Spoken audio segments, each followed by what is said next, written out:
Hello मित्रों, स्वागत है तमारू फरी एक आजना विडियोनी अंदर। मित्रों, आजना आ विडियोनी अंदर आपणे बैंक खाता धारको माटे मोटा जे 4 फेरफार थया छे, मोटा नियमो आवे छे एना विषे वात करीशुं। ने साथे सप्टेम्बर महीनामां एक योजना शरू करवामां आवशे, जेमां बैंक खाता धारकोने या दर महीने मळशे 1000 रुपया सहाय। तो 1000 रुपया सहाय मेळववा माटे कयुं फॉर्म भरवानुं छे, क्यांथी फॉर्म मेळववानुं छे, कया डॉक्युमेंट लागशे અને સાથે વાત કરીએ તો આ જે 4 મોટા નિયમો છે ને 4 મોટા નિયમોમાં ફેરફાર કરવામાં આવે છે, કયા ફેરફાર છે ને કયા નવા નિયમ જાહેર કરવામાં આવે છે, આ તમામ માહિતી તમને આજના આ વિડીયોની અંદર મળી રહેશે। તો વિડીયોને તમે એન્ડ સુધી જોતા રહેજો। વિડીયો પસંદ આવે તો વિડીયોને એક લાઇક કરજો। તમે આપણી આ ચેનલ ઉપર નવા હોય તો ચેનલને સબસ્ક્રાઈબ કરી લેજો અને કોમેન્ટ કરીને ખાસ જણાવજો કે આપણો આ વિડીયો તમે કયા ગામમાંથી અને કયા જિલ્લામાંથી જોઈ રહ્યા છો, જેથી કરીને આપણને પણ ખબર પડે કે આપણો આ વિડીયો આ ગામ આ જિલ્લા સુધી પહોંચી રહ્યો છે।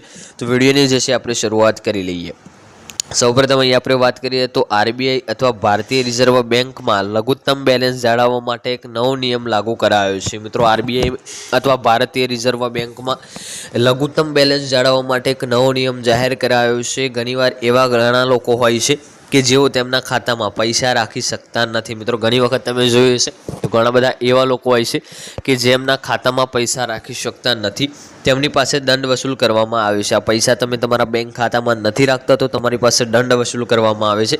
આવા કિસ્સામાં જો તમારું કોઈ બેંક ખાતું હોય તો તમારા માટે તમારા ખાતામાં ઓછામાં ઓછું કેટલું બેલેન્સ રાખવું છે તે જાણવું મહત્વપૂર્ણ રહેશે। એટલે કે તમારે પણ કોઈ બેંકમાં ખાતું હોય તો એ બેંકમાં તમારે મહત્તમ બેલેન્સ કેટલું રાખવાનું છે, એટલે કે એ બેંકમાં તમારે કેટલા પૈસા રાખવાના છે એ જાણવું ખૂબ જ અગત્યનું છે।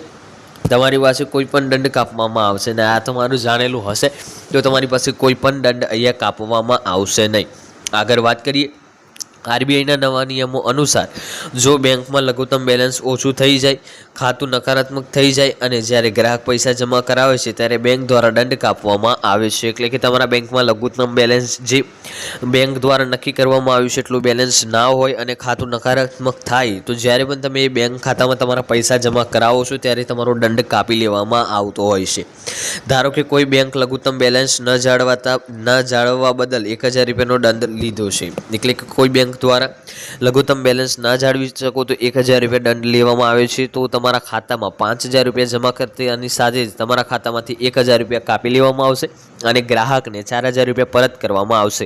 આ રીતે બેંકો દ્વારા દંડ વસૂલ કરવામાં આવશે। એટલે કે તમારું ખાતું ખાલી હોય, લઘુત્તમ બેલેન્સ તમે જાળવી ના રાખ્યું હોય તો જ્યારે પણ તમે પૈસા જમા કરાવો છો, માનો કે તમે તમારા ખાતામાં 5000 રૂપિયા જમા કરાવ્યા, એમાંથી 1000 રૂપિયા તાત્કાલિક દંડ કાપી લેવામાં આવશે અને તમારા ખાતામાં 4000 રૂપિયા જમા કરવામાં આવશે। તો આ રીતે દંડ પણ વસૂલવામાં આવતો હોય છે। વાત કરીએ હવે આગળની તો આઈસીઆઈસી બેંકમાં મેટ્રો શહેર અથવા મોટા શહેરોમાં 10,000ની મર્યાદા વધારીને 15,000 કરવામાં આવી છે। મિત્રો, જે આઈસીઆઈસી બેંક છે એમાં મેટ્રો શહેર હોય કે મોટું શહેર હોય એવા શહેરોમાં હજી 10,000ની મર્યાદા હતી, હવે વધારીને 15,000 રૂપિયા કરવામાં આવ્યું છે। જેનો અર્થ એ થયો કે હવે મોટા શહેરો અથવા મેટ્રો શહેરોમાં ખાતાધારકે આઈસીઆઈ બેંકમાં ઓછામાં ઓછા 15,000 રૂપિયા રાખવા પડશે। એટલે કે તમે મોટા શહેરમાંથી છો અને તમારું ખાતું આઈસીઆઈસીઆઈ બેંકમાં છે તો તમારે મહત્તમ બેલેન્સ 15,000 રૂપિયા તમારા ખાતામાં રાખવા પડે છે અથવા તો તમારા ખાતામાંથી જે છે દંડ વસૂલવામાં આવશે।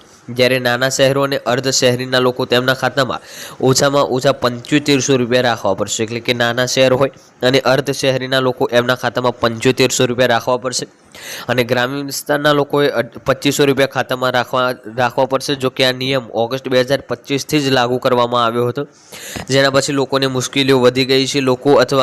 લોકો માટે આ એક મોટો જે છે પડકાર છે, કારણ કે જો તેમના ખાતામાં 15,000 રૂપિયા નહીં હોય તો તેમના સામે દંડ વસૂલીને પૈસા કાપી લેવામાં આવશે। વાત કરીએ તો વર્ષ 2018થી સરકારી બેંક અને ખાનગી બેંક ખાતામાં લઘુત્તમ બેલેન્સ ન રાખવા બાબતના કારણે પણ ઘણી વધારાના જે છે ATM charge, SMS charge, service charge નામે 2018થી છેલ્લા 5 વર્ષમાં દંડ તરીકે લગભગ 3587 કરોડ રૂપિયા વસૂલવામાં આવે છે। જ્યારે સંસદમાં માહિતી આપી છે કે 2018 પછી બેંકમાંથી મેન્યુઅલ બેલેન્સ ન રાખનારાઓ પાસે 22,000 કરોડ રૂપિયા વસૂલવામાં આવે છે। તેવી જ રીતે એટીએમ ખાતામાં ફિક્સ જે છે ફ્રી ટ્રાન્ઝેક્શન ઉપરાંત 3 ટ્રાન્ઝેક્શન કરવા બદલ 42,89,000 રૂપિયા કરોડ વસૂલવામાં આવ્યા છે। તો આજનો આ વિડીયો આપણે અહીંયા પૂર્ણ કરીએ છીએ। વિડીયો તમને પસંદ આવ્યો હોય તો વિડીયોને એક લાઇક કરજો, ચેનલ ઉપર નવા હોય તો ચેનલને સબસ્ક્રાઈબ કરી લેજો અને કોમેન્ટ કરીને ખાસ જણાવજો આજનો આ વિડીયો તમને કેવો લાગ્યો। મળીશું આગળના વિડીયોમાં, ત્યાં સુધી જય ભારત, જય હિન્દ।